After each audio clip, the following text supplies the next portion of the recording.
Hi friends! ఇంకా ఈరోజు అందరం కలిసి ఎంత బాగా పని చేసుకున్నాం అనేది వీడియో చూపిస్తున్నాను. పానీపూరి అండి. ఇష్టం కదా పిల్లలకి. ఇక ఉల్లిపాయ ఇలా మా చిన్న పాప కట్ చేసింది. క్యారెట్ కూడా ఇందులో వేసి ఇది మంచిగా పనిచేస్తుందండి. మీకు కూడా యూజ్ అవుతుంది. ఇప్పుడు కుక్కర్లో బఠానీ నానబెట్టిన బఠానీ, ఆలు అయితే వేసి ఉడకబెట్టాను.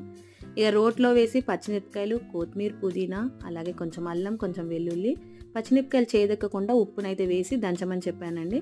ఇంకా తలా ఒక పని చేస్తున్నారనమాట. ఇక క్యారెట్ ఇలా రెడీ అయిపోయింది. ఉల్లిపాయను కూడా రెడీ చేశారు. ఇక పానీపూరికి తోడ ప్యాజ్ దాలో బయ్య అంటాం కదా, అందుకే కట్ చేసి పెట్టుకున్నాం. ఇంకా పులుసు రెడీ చేస్తున్నారు. పానీ రెడీ అయిపోతుంది. ఈ చింతపండు రసంలో కొంచెం పుదీనా పేస్ట్ చేసుకున్నాం కదా, దాన్ని వేసి కొంచెం ఉప్పు వేసి కలిపి రెడీగా పెట్టుకున్నాను. కొంచెం క్యారెట్ తురుము వేసాను.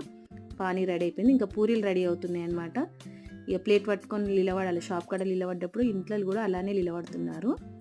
ఇక ఇప్పుడైతే ఆలూని మెదిపేసి బఠానీ వేసి క్యారెట్, ఉల్లిపాయ, ఉప్పు, కారం వేసాను. కొంచెం మసాలా కూడా అన్నీ కలిపి రెడీ